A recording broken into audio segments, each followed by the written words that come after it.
Friends, आज हम जानेंगे मेवाड़ के शासक महाराणा सांगा के बारे में।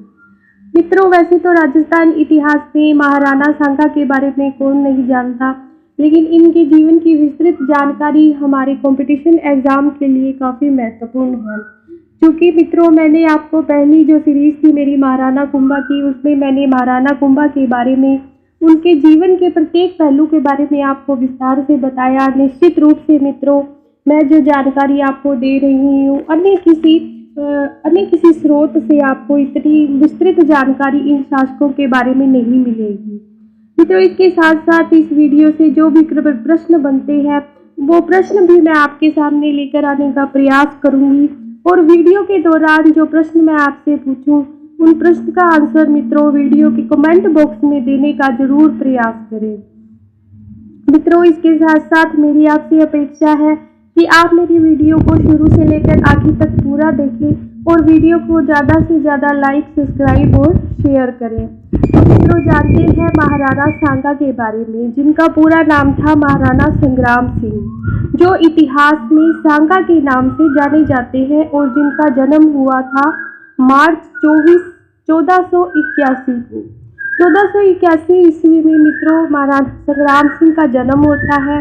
मित्रों, ये रायमल के पुत्र थे। वस्तुतः रायमल के 13 पुत्र थे, और 13 पुत्रों में से मित्रों इतिहास में ज़्यादा जो नाम प्रसिद्ध है वो है पृथ्वीराज, जयमल, संग्राम सिंह।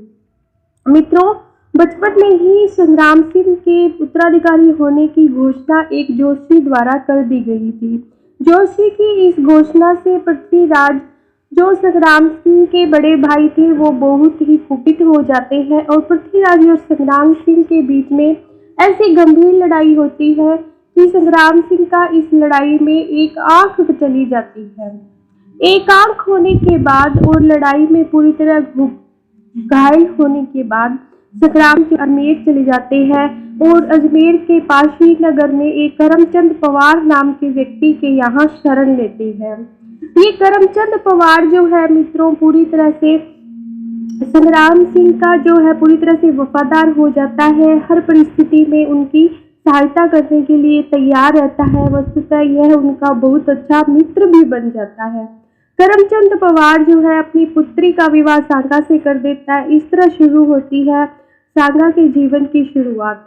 इधर मित्रों मेवाड़ में सांगा के भाई जयमल और पृथ्वीराज की मृत्यु हो जाती है। रायमल अपने पुत्रों की मृत्यु से काफी दुखी होते हैं और अपने अंतिम समय में अपने पुत्र सांगा को अजमेर से बुलाकर अपना उत्तराधिकारी घोषित कर देते हैं। मित्रों, इस तरह क्या है कि ज्योतिष के द्वारा की गई जो भविष्यवाणी है वो सत्य साबित होती है, और रायमल की जो मृत्यु है वो हो जाती है 1509 ईस्वी में, और 1509 ईस्वी में ही संग्राम सिंह को मेवाड़ की गद्दी पर बिठाया जाता है। मित्रों, सांगा को भी ये जो शासन था अपने प्रारंभिक दिनों में शांतिपूर्ण नहीं मिला था। मेवाड़ में चारों तरफ विलय था, चारों तरफ बाहरी रूप से मेवाड़ जो था वो शत्रुओं से घिरा हुआ था। मेवाड़ में मित्रों आंतरिक कलह का माहौल बना हुआ था, और बाहरी आक्रमणों का जो शिकार था मेवाड़ पूरी तरह से बना हुआ था।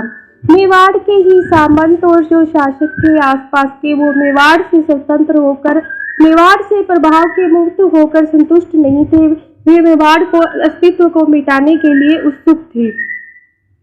राजपूत शासक ही नहीं बल्कि जो पड़ोसी मुस्लिम शासक थे वे भी मेवाड़ का अस्तित्व मिटाना चाहते थे, और उन्होंने मेवाड़ को एक तरह से एक आखेट स्थल बना रखा था। मित्रों, ऐसा क्यों था? क्योंकि मेवाड़ में एक प्रभुता संपन्न जो है वो शासन स्थापित नहीं हो सका था। एक वीर, शक्तिशाली और दूरदर्शी राजा की अभी कमी थी, और इस कमी को पूरा करना था महाराणा सांगा को। मित्रों, इस कमी को पूरा करने के लिए महाराणा सांगा ने मेवाड़ में आंतरिक शांति स्थापित करने का प्रयास किया। बाहरी जो शक्तियां उन पर काबू पाने का भरपूर प्रयास किया। सबसे पहले मेवाड़ की सीमाओं को सुरक्षित करने के लिए उन्होंने मेवाड़ के जो घोर शत्रु मालवा और गुजरात पर काबू पाने के लिए काफी नीतियां बनाई।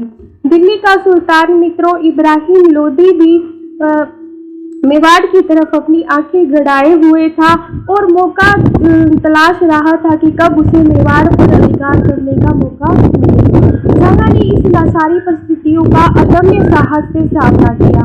उनके अदम्य साहस के फलीभूत ही उन्होंने मेवाड़ की उत्तरी पूर्वी सीमा को सुरक्षित करने के लिए अपने सहयोगी करमचंद पवार का सहारा लिया और अजमेर, पर्वतसर, मांडल तथा फूलिया बनेड़ा जैसे क्षेत्र की जो जागीर थी, उन्होंने करमचंद पवार को संभलाकर अपने साम्राज्य की उत्तरी पूर्वी सीमा को सुरक्षित किया।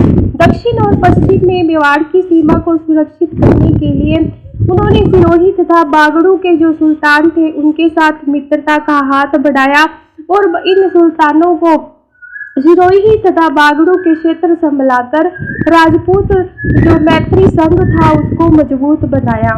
मित्रों, ईडर की बात करें तो ईडर भी जो था वो मेवाड़ की सीमा पर पड़ता था। मेवाड़ और गुजरात दोनों की सीमा पर पड़ता था, इसलिए ईडर को सुरक्षित रखना भी बहुत महत्वपूर्ण था।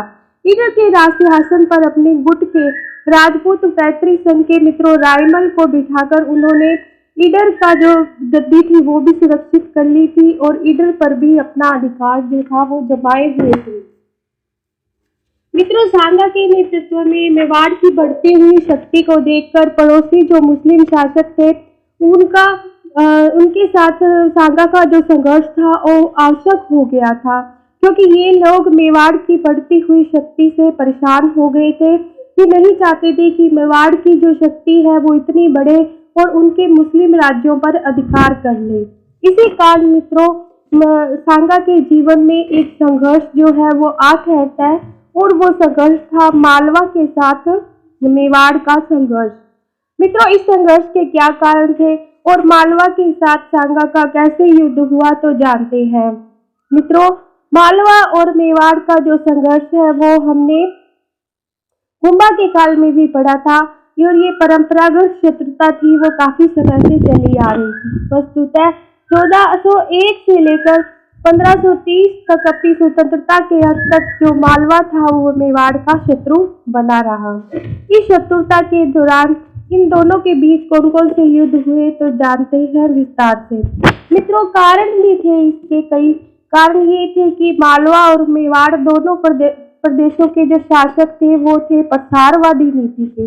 प्रसारवादी नीति क्या होती है मित्रों? तो प्रसारवादी नीति वो होती है जिसके कारण प्रत्येक राज्य का जो शासक होता है वो अपने राज्य का प्रसार करना चाहता है। तो मालवा और गुजरात जो थे, मालवा और मेवाड़ जो थे, दोनों ही अपने राज्य का प्रसार करना चाहते थे और एक दूसरे की निर्बलता से लाभ उठाना चाहते थे। तो ये इसका एक प्रमुख कारण था इस संघर्ष का। मित्रों, दूसरा कारण था कि मालवा का जो शासक था या मालवा में जो शासन इस वक्त चल रहा था वो मुस्लिम था और इस टाइम में मित्रों मेवाड़ में जो शासक थे वो पूरी तरह से हिंदू धर्म के पोषक और रक्षक थे। मालवा के सुल्तान जब भी अवसर मिलता तो वे अपने राज्य के हिंदुओं के साथ साथ पड़ोसी और सीमावर्ती जो हिंदू राज्य थे उनके हिंदू लोगों पर अत्याचार करते, मंदिरों की मूर्तियां तोड़ते थे और अपने धर्म का ज्यादा से ज्यादा प्रचार करने की कोशिश करते थे। इधर महाराणा सांगा भी अपने को हिंदू धर्म का रक्षक और पोषक मानते थे। हिंदू धर्म की संस्कृति की रक्षा करना अपना परम कर्तव्य मानते थे। मित्रों, यह उनका नैतिक कर्तव्य था कि वह विरोधियों से लड़कर धर्म और संस्कृति की रक्षा करे। अतः मालवा में हिंदू धर्म की रक्षा के लिए भी सांगा मालवा से संघर्ष करने को तैयार रहते हैं। मित्रों, बात करते हैं कि इस संघर्ष का तत्कालीन कारण क्या बना। तत्कालीन कारण की बात करें तो मित्रों मालवा का उत्तराधिकारी संघर्ष था। इसमें सांगा ने मालवा के प्रधानमंत्री और विरोधी जिसका नाम था मेदिनी राय। मित्रों, मेदिनी राय की बात करें तो सांगा का इतिहास जब हम जानते हैं तो मेदिनी राय का नाम जो है उनके मित्रों में प्रमुख रूप से लिया जाता है। मेदिनी राय को सहायता देने के लिए राणा सांगा ने उन्हें गागरोन और चंदेरी की जागीर दी। राजस्थान में गागरोन और चंदेरी की जो जागीर है वो राणा सांगा द्वारा मेदिनी राय को दी गई। मित्रों, मेदिनी राय को जागीर देने और मालवा के सुल्तान को जब इस बात का पता चला कि सांगा ने मेदिनी राय को सहायता दी है और उसे जागीर भी प्रदान की है, तो मालवा का सुल्तान इस वक्त था मित्रों महमूद खिलजी द्वितीय। ये महमूद खिलजी द्वितीय जो है वो सांगा से नाराज हो जाता है और प्रतिशोध लेने के लिए युद्ध की तैयारी करने लगता है। तो मित्रों, ये बनता है मालवा मेवाड़ संघर्ष का तत्कालीन कारण। मित्रों, 1519 में इस युद्ध की जो है परिस्थितियां पूरी तरह से तैयार हो जाती है और 1519 ईस्वी में महमूद खिलजी द्वितीय जो है सांगा से बदला लेने के लिए पूरे साहस और शक्ति के साथ गागरोन पर आक्रमण करता है। मित्रों, इस युद्ध में मुसलमानों की करारी हार होती है। मुसलमान यानी मालवा की करारी हार होती है, काफी जन धन की हानि होती है। स्वयं जो सुल्तान है मालवा को, उसको बंदी बनाकर चित्तौड़ लाया जाता है। मित्रों, यद्यपि यहाँ पर महाराणा सांगा ने अपनी जो दूरदर्शिता थी उसका परिचय दिया और सुल्तान को मृत्यु दंड न देकर उसका इलाज कराने के बाद काफी धन देकर उसको ससम्मान मांडू वापिस भेज दिया। सुल्तान ने भी महाराणा की अधीनता मान ली और अधीनता स्वरूप उन्हें एक रत्न जड़ित मुकुट जो है वो भेंट किया। किसने भेंट किया? मालवा के सुल्तान ने रत्न जड़ित एक मुकुट भेंट किया महाराणा सांगा को और सोने की कमर पेटी भी भेंट की। इस तरह इन दोनों शासकों ने एक दूसरे का सम्मान कर एक दूसरे को भेंट देकर मित्रों एक दूसरे के साथ मित्रवत व्यवहार करने का प्रयास किया। मित्रों, राणा के इस व्यवहार की काफी इतिहासकारों ने प्रशंसा की और इनमें एक मुगल इतिहासकार निजामुद्दीन अहमद भी है जिन्होंने महाराणा की इस व्यवहार की प्रशंसा की है, बड़ी प्रशंसा की है। मित्रों, राजस्थान के इतिहासकार श्यामल दास और हरविलास शारदा के अनुसार सांगा ने सुल्तान को छोड़ दिया, परंतु उसका एक पुत्र, सुल्तान का एक पुत्र जिसका नाम था जामिन या जिसको राजस्थानी भाषा में ओल भी कहा जाता है, ओल के रूप में या ओल के जामिन के तौर पर सुल्तान के एक पुत्र को चित्तौड़ में रख लिया। निसंदेह सांगा की दूरदर्शिता का परिचायक था कि मालवा का सुल्तान अपने पुत्र को खोना नहीं चाहेगा और दोबारा गागरोन पर या मेवाड़ पर आक्रमण करने के लिए 10 बार सोचेगा। मित्रों, मालवा की विजय से मेवाड़ को काफी उपजाऊ प्रदेश प्राप्त हुआ और यहाँ की आर्थिक जो स्थिति थी मेवाड़ की उसमें निश्चित ही लाभ हुआ। तो ये था मित्रों महाराणा सांगा का मालवा के साथ संघर्ष और इसका परिणाम। अब हम जानते हैं कि महाराणा सांगा की अपनी साम्राज्यवादी नीति के अनुसार उनका गुजरात के साथ संघर्ष क्यों हुआ और इस संघर्ष के दौरान उनका कौन कौन से युद्ध हुए। मित्रों, नागौर में मुस्लिम राज्य जो था उसको महाराणा कुंभा के काल में ही समाप्त कर दिया गया था और गुजरात का जो सुल्तान था वो मुजफ्फर जो था नागौर को पूरी तरह से मेवाड़ से स्वतंत्र कराना चाहता था। गुजरात का जो सुल्तान था उसने महमूद द्वितीय की सहायता की थी। मालवा के सुल्तान महमूद द्वितीय की सहायता की उसको मेदिनी राय को मालवा से निकालने के लिए। अतः मेवाड़ के लिए आवश्यक था कि वह अपने शत्रु के मित्र को भी यथोचित दंड दे। गुजरात व मेवाड़ अपनी विस्तार नीतिवादी नीति के कारण परंपरागत शत्रु थे, क्योंकि ये दोनों ही जो राज्य थे वो अपने राज्य का विस्तार चाहते थे। इसी कारण भी ये मेवाड़ और गुजरात जो थे वो आपस में शत्रु थे। मित्रों, ईडर का जो मामला है, ईडर का मामला भी इनके बीच संघर्ष का तत्कालीन कारण बनता है।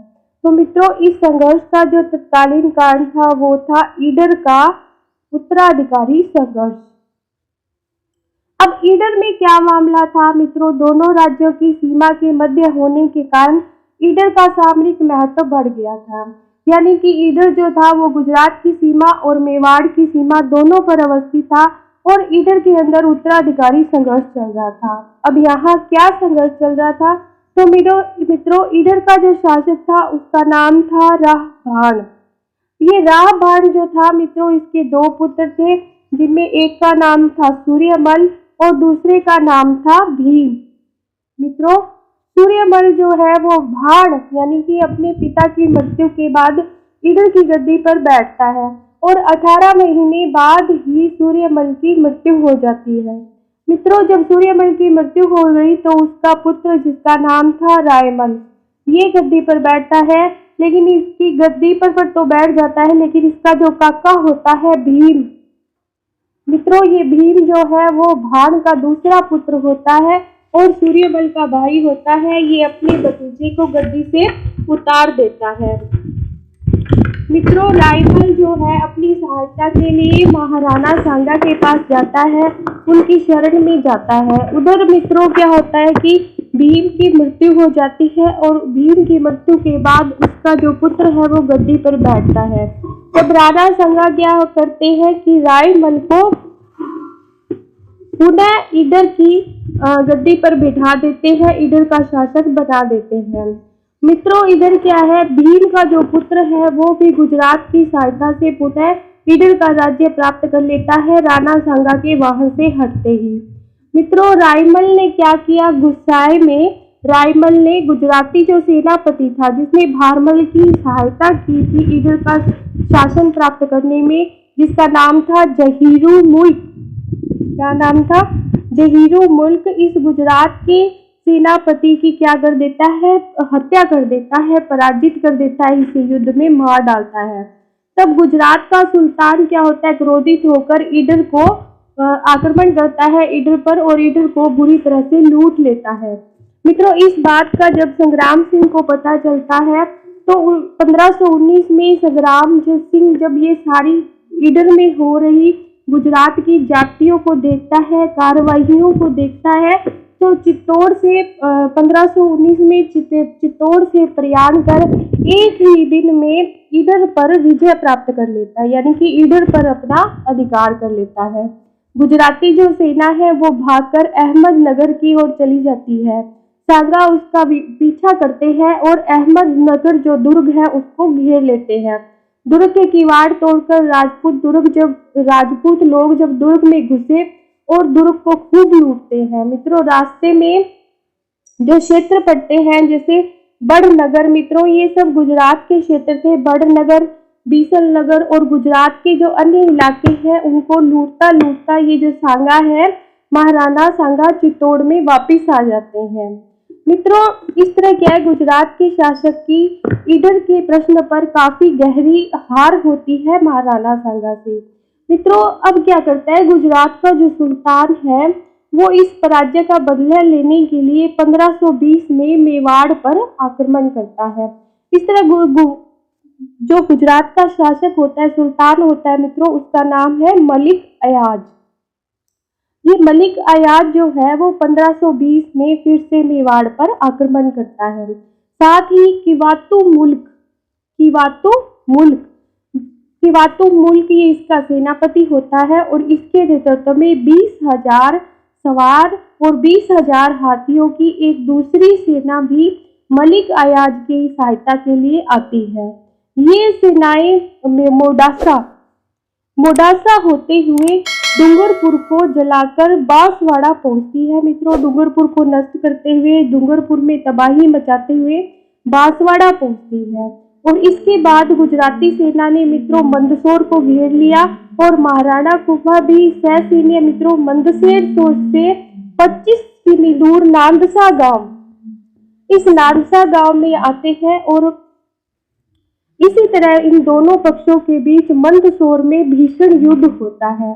इस युद्ध के बीच सुल्तान का जो सेनापति सुल्तान जो होता है मित्रों, जिसका नाम है मलिक अयाज, और उसके जो अधिकारी होते हैं वो कटुता, इन दोनों में झगड़ा हो जाता है। मलिक अयाज और इसके अधिकारियों में झगड़ा हो जाता है, कटुता उत्पन्न हो जाती है और अयाज को क्या है, मेवाड़ के शासक संग्राम सिंह से संधि करनी पड़ती है। संधि करके मित्रों वे वापिस गुजरात चला जाता है। सांगा ने गुजरात को लूटा, ईडर पर अपना प्रभुत्व स्थापित किया तथा गुजरात के जो उत्तराधिकारी को चित्तौड़ में शरण देकर अपना प्रभाव जो है वो गुजरात पर जमा लिया। इस तरह मित्रों गुजरात पर भी महाराणा सांगा की गुजरात भी महाराणा सांगा के अधीन हो जाता है।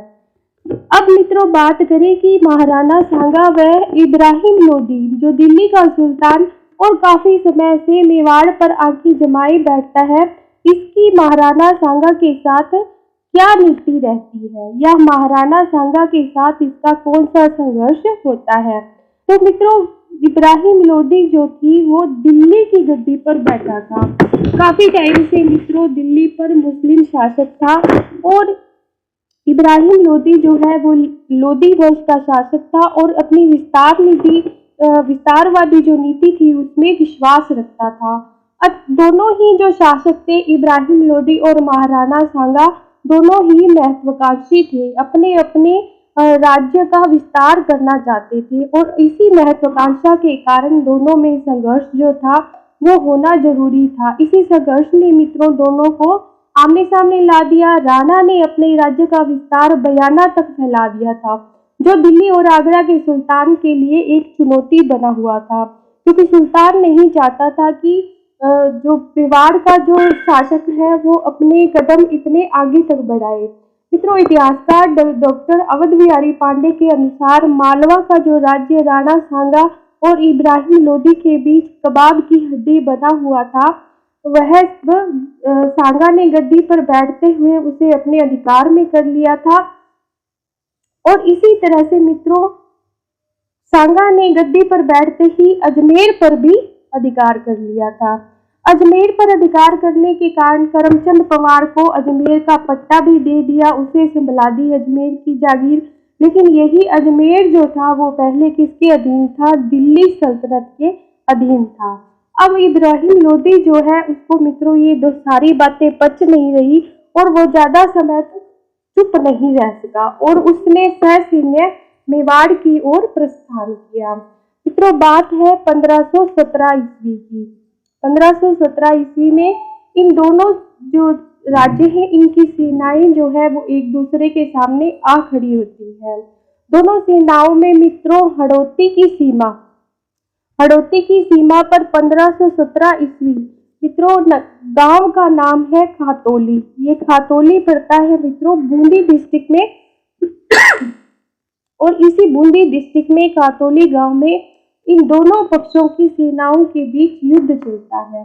मित्रों एक पहर तक युद्ध होने के बाद इब्राहिम लोदी जो है अपनी सेना के साथ इस युद्ध स्थल से भाग जाता है, यानी कि राजपूत सेना का सामना नहीं कर पाता है और युद्ध में महाराणा के घुटने पर तीर लगने से महाराणा सांगा जो है वो लंगड़े हो जाते हैं और उनका बायां हाथ भी तलवार से कट जाता है। इब्राहिम लोदी ने इस हार का बदला लेने के लिए मित्रों 1518 में फिर से अपनी सेना भेजी।